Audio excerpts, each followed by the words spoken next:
लौट करके राजा अम्बरीश के पास आए। पीछे पीछे सुदर्शन चक्र लगा हुआ था। अम्बरीश देखते ही दुर्वासा ऋषि के चरणों में गिर पड़े। मेरे कारण आपको कष्ट हुआ, इधर उधर भागना पड़ा। दुर्वासा जी ने कहा कि हम बात बाद में कर लेंगे, पहले इसको रोको तुम। हमारी गर्दन काटने के लिए पीछे पीछे घूम रहा है, पहले तुम इसको रोको।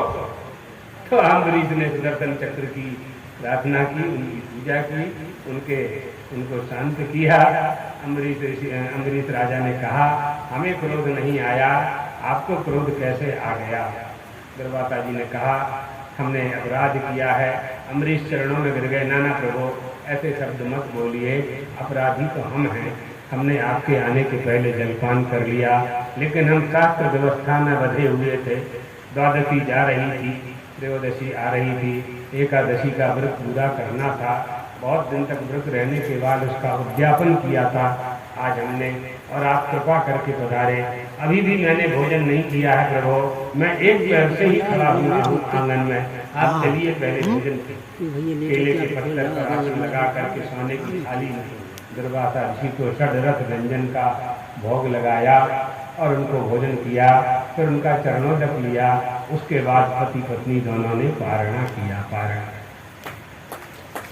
एकादशी व्रत का महत्व है, इसलिए एकादशी व्रत अगर किसी ने कर लिया तो कहते हैं शास्त्रकार, और किसी व्रत को करने की आवश्यकता नहीं। आगे के अध्यायों में राजा प्रशंकु की कथा है, हरिश्चंद्र की कथा है, और उसके बाद राजा सगर की कथा। राजा सगर भी बड़े प्रतापी राजा थे। राजा हरिश्चंद्र प्रशंकु के, इनकी बंसावली आगे से आगे चली जा रही है। प्रशंकु जितना इक्ष्वाकु वंश में मानधाता और कौरवी ऋषि का भी प्रसंग आता है, और प्रशंकु हरिश्चंद्र के पुत्र हुए रोहित। ऐसे ही करते हैं अपने लोग भी, जब जो जरूरत। और रोहित के पुत्र हुए हरित, और हरित के पुत्र हुए चंप। चंप के पुत्र हुए सुदेव। सुदेव के पुत्र हुए विजय। विजय के पुत्र हुए भृग और भरव। और भरव के पुत्र हुए वृक। और वृक के पुत्र हुए बाहो। और बाहुक के शत्रुओं ने राज्य छीन लिया था, तो बाहुक का पुत्र हुआ गर, और गर का पुत्र हुआ सगर। ये वंशावली, इन सब धार्मिक राजाओं की वंशावली का नाम बोलने से और सुनने से उनके धर्म के पुण्य की प्राप्ति हमें भी होती है। इसलिए बाहुक का पुत्र हुआ गर, और गर के साथ पैदा होने के कारण उस पुत्र का नाम पड़ा सगर। सगर बड़े यशस्वी राजा थे, चक्रवर्ती थे। उन्हीं के पुत्रों ने पृथ्वी खोद करके समुद्र बना दिया था। सगर राजा ने औरव ऋषि के आदेश के अनुसार अश्वमेध यज्ञ किया, आत्मस्वरूप भगवान की आज्ञा का पालन किया। अश्वमेध यज्ञ में घोड़ा छोड़ना पड़ता है, और घोड़े में एक तांबे का आदेश पत्र लिखा हुआ होता है, छपा हुआ होता है। उस आदेश पत्र में लिखा हुआ होता है कि जो भी हमें चक्रवर्ती राजा स्वीकार करना चाहता है वो घोड़े को आगे बढ़ने दे, और जो हमें चक्रवर्ती स्वीकार नहीं करता है वो हमारी सेना के साथ युद्ध करे। एक चक्रवर्ती होने का यानी बलशाली होना चाहिए राजा को।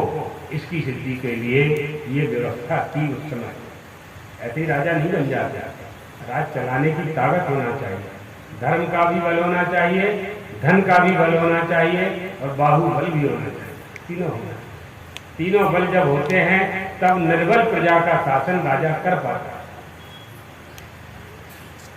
अश्वमेध यज्ञ का घोड़ा छोड़ा गया, इंद्र ने चुरा लिया। इंद्र ने सोचा कि राजा सगर अगर कहीं 100 यज्ञ पूरे कर लिए तो फिर ये इंद्र बन जाएंगे, तो मुझे इंद्रपद से नीचे गिराया जाएगा। तो इंद्र ने घोड़ा चोरी करके और कपिल मुनि के आश्रम में जाकर के बांध दिया। वो तपस्या कर रहे थे।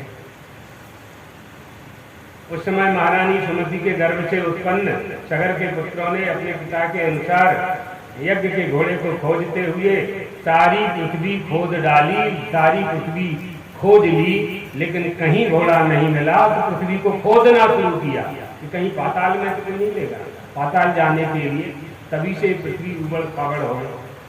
खोदते खोदते उत्तर के कोने में कपिल मुनि के आश्रम में पहुंच गए, गंगा सागर के पास, और वहां घोड़ा उन्होंने बंधा हुआ देखा। उन्होंने मुनि को, कपिल मुनि को चोर समझ लिया अज्ञान के कारण, और कहा हन्नकाम पापो इति षष्ठी सहस्रीणा। 60,000 थे वो, 1-2 बेटे नहीं थे, 60,000 थे राजा सगर के बेटे। उदा युधा अभी ययुहु, देखो इस समय आंख बंद करके बैठे हैं महाराज, घोड़े की चोरी करके। हन्नकाम मारो मारो मारो। इंद्र ने राजकुमारों की बुद्धि हार ली थी। कपिल मुनि का तिरस्कार हुआ। कपिल मुनि ने तो कुछ किया नहीं, लेकिन कपिल मुनि के क्रोध ने 60,000 पुत्रों को भस्म कर दिया कि क्रोध की अग्नि से सारे जल करके खाक हो गए। सगर की दूसरी पत्नी थी, उनका नाम था केसनी, उसके गर्भ से असमंजस नाम का पुत्र हुआ। असमंजस के पुत्र का नाम था अंतुमान। वह भी ऐसा घोड़ा, वो सागर, वो 60,000 खोजने गए थे तो लौट के ही नहीं आए। अंतुनाम के पुत्र को भेजा गया, वो भी वापस आ गए, कहीं घोड़ा नहीं मिला। सगर की आज्ञा से अंतुमान अश्वमेध यज्ञ का घोड़ा ढूंढने के लिए निकले। अपने चाचाओं के खोदे हुए मार्ग से उसी रास्ते से पहुंचे। वहां देखा कि घोड़ा बंधा हुआ है और एक मुनि तपस्या कर रहे हैं।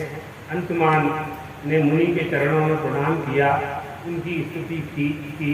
समाधि के बाद मुनि के नेत्र खुले, भगवान कपिल को प्रणाम किया। भगवान कपिल ने परिचय पूछा, अपना परिचय बताया। कपिल मुनि ने कहा, अश्वयम, ये तुम्हारा घोड़ा है। नीत्वा भक्त पितामह पशुस्तव, ये तुम्हारे पितामह का यज्ञ पशु है, तुम इसे ले जाओ। कहा मेरे चाचा, तो तुम्हारे चाचा ये पड़े, राख का ढेर बता दिया, भस्म का ढेर। क्या होगा, इनका उद्धार कैसे होगा? गंगा जी अगर आ जाए तो इनका उद्धार हो जाए। गंगा को ले आओ, तुम्हारे इन जले हुए चाचाओं का उद्धार। इमे चा पितरो दग्धा गंगाम्भो अरहंति नेत्ररथ, गंगा जल से ही इनका उद्धार होगा, दूसरा कोई उपाय नहीं है। अंशुमान ने घोड़ा खोज लिया। अंशुमान के पुत्र हुए दिलीप। दिलीप गंगा को लाने के लिए प्रयास करते रहे। दिलीप के पुत्र हुए भगीरथ। भगीरथ ने गंगा जी को लाने के लिए बहुत बड़ी तपस्या की और गंगा जी प्रसन्न हुई। गंगा जी ने कहा कि हम चलने के लिए तैयार हैं, मृत्यु लोक में कहाँ चलना पड़ेगा, लेकिन हमारा वेग इतना प्रबल है कि कोई संभाल नहीं पाएगा। तो भगीरथ ने कहा कि माँ मैया आप ही उपाय बताओ, आपके वेग को कौन संभाल सकता है? तो गंगा जी ने कहा कि महादेव संभाल सकते। तो महादेव की तपस्या की। फिर भगीरथ ने, ऐसे ही गंगा जल नहीं मिल गया हमको, आपको देखिए कितना कठिन। महादेव ने कहा कि गंगा को इतना अभिमान है कि उसके गिरने से धरती रसातल में चली जाएगी, ले आओ मेरे पास, कह दो शंकर संभालेंगे। गंगा जी निकली। उनका जल प्रपात निकलता हुआ धड़ धड़ धड़ आया, शंकर ने एक जटा में ही लपेट लिया। एक जटा में ही सारी गंगा को घुमा दिया। ऐसे ऐसे जूड़ा बांधते ना महात्मा लोग, ऐसे ऐसे ऐसे महादेव के जूड़े में ही गंगा जी घूमती रही। अब भगीरथ ने कहा कि महाराज ये आपने क्या किया? कुआं से निकले खाई में गिरे? नहीं, बड़ी मुश्किल से हमको गंगा मैया मिली, तो आपने तो अपने सिर पर धारण कर लिया उनको। मेरा कल्याण कहाँ से होगा? मेरे काका चाचाओं का कल्याण कहाँ से होगा? तो महादेव को दया आ गई, तो उन्होंने अपना जटा खोल दिया। जैसे ही खोला तो गंगा का बड़ा तेज प्रवाहित होने लगा। गंगा ने कहा कि बता हम जाएं कहाँ? तो भगीरथ ने कहा हम आगे आगे चलते हैं, आप पीछे पीछे आओ। तो भगीरथ रथ खादाब्ज छिन्न जल प्रवाह गंगा पदस्थ शक्ति। आगे आगे भगीरथ का रथ, और रथ में 2 चक्के होते हैं, तो 2 चक्कों से जो नाली बनी, उस नाली में से गंगा जी प्रवाहित हुई और गंगोत्री से चल करके कलकत्ता के आगे गंगा सागर तक चली गई। वहाँ कपिल मुनि का आश्रम था, वहाँ उनके चाचाओं के ऊपर से वो जल निकला। सारे के सारे उनके जितने 60,000 सगर के पुत्र थे, वो सारे के सारे उनका कल्याण हो गया, जीवित हो गए, उनका उद्धार हो गया। यहाँ राजा सगर ने अश्वमेध यज्ञ पूरा किया। ये गंगा, गंगा का प्रभाव क्या है? यज्जल स्पर्श मात्रेण ब्रह्म दंड हता अपि सगरात्मजा दिवम जगमु केवलम देह मस्मि। गंगा जल का स्पर्श होते ही सारे के सारे स्वर्ग चले गए। सगर के पुत्रों का कल्याण हुआ। जो नियम पूर्वक गंगा जी का सेवन करते हैं उनका तो कहना ही क्या। यदा मनुष्य प्रचलन्ति गंगाम वदन्ति पापानि मिथो वदन्ति। जब मनुष्य गंगा स्नान करने के लिए प्रस्थान करता है तो पाप रोने लगते हैं। पाप कहते हैं, अरे मनुष्यों, तुम बड़े नालायक हो, बड़े कृतघ्न हो। पहले तो तुम हमें पैदा करते हो, फिर हमको मारने के लिए गंगा जी में डुबकी लगाते हो। पाप रोने लगते हैं, पाप रोने लगते हैं गंगा जल को देख करके। इसलिए अहो कृतघ्ना मनुजान लोके स्वयं कृतान्येव विनाशयन्ति। अपनी पैदा हुई अपनी खुद की पैदा हुई वस्तु को कौन मारता है? पाप तो मनुष्य स्वयं पैदा करता है ना। जैसे किसी ने चोरी की तो चोरी करने का पाप लगा। अब चोरी जब उसने की तो चोरी करने का जो पाप है वो फिर से चोरी कराता है, फिर उसका पाप फिर से चोरी कराता है। तो चोरी करने की आदत बन जाता है। जैसे लोगों को तम्बाकू खाने की आदत बन जाता है, ऐसे भी पाप को पाप करने की आदत बन जाता है। पाप से ही पाप होता है, धर्म से ही धर्म होता है। एक बार अगर हमारी बुद्धि भ्रष्ट हो गई, एक बार हमने अगर धर्म के कार्य में, अपने सदाचार में, आचार विचार करने में छूट दे दी तो बार बार उस छूट का यानी उसका हम बार बार लाभ उठाने लगता है मनुष्य। इसलिए कभी समझौता नहीं करना चाहिए। स्नान करके भोजन करना है तो स्नान करके ही करना है, हाथ पैर धो करके करना है। तो इस नियम को कभी तोड़ना नहीं, इस नियम को तोड़े बिना ही उसका पालन करना है, तब धर्म का फल प्राप्त होता है। एक बार अगर आपने समझौता कर लिया तो फिर बार बार उसके वो आदत बन जाता है। ये रुपया गिनने वाले लोग होते हैं, अब रुपया कहते लक्ष्मी जी चाहिए, और जब रुपया ही लक्ष्मी है, सोना चांदी लक्ष्मी है, सिक्का भी लक्ष्मी है, संपत्ति भी लक्ष्मी है। और जब रुपया गिनेंगे तो ओंठ में लगाएंगे अपनी उंगली, जीभ में उंगली पे लगाएंगे तो रुपया गिनेंगे। एक बार अगर गिनने लगे तो बार बार वही आदत बन जाती है। तो भैया कटोरी में पानी रख लो, लक्ष्मी जी को जूठा कर दिया, हाथ को जूठा कर दिया, उसी हाथ से अच्छा काम करोगे, बुरा काम करोगे। ये सदाचार है, ये आचार विचार है। जब आचार विचार छोड़ देते हैं तो कोरोना आता है।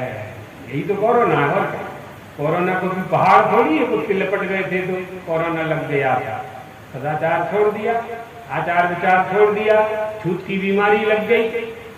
बिना नहाए भोजन करना, बिना धोए कपड़े धारण करना, जूता पहन करके खाना, चप्पल पहन करके खाना, मोजा पहन करके खाना, खड़े खड़े खाना, बफर सिस्टम में खाना। कौन उठा रहा है, कैसे उठा रहा है, उसके हाथ कैसे हैं, उसकी चम्मच कैसी है, क्या आचार विचार क्या है तुम्हारे पास? खड़े खड़े कौन खाता है? खड़े खड़े कौन भोजन करता है? जिसको नहीं मालूम, हम तो वो शब्द बोल नहीं सकते हैं, नहीं बोलना चाहिए, अच्छा नहीं लगता है। लेकिन खड़े खड़े कौन खाता है नहीं मालूम है तो गौशाला में जाके देख लेना, है ना। अरे तुम मनुष्य हो भैया, तुम मनुष्य हो, है ना। फर्क इतना ही है कि तुम भूसा खाते हो, वो भूसा खाता है, तुम दाल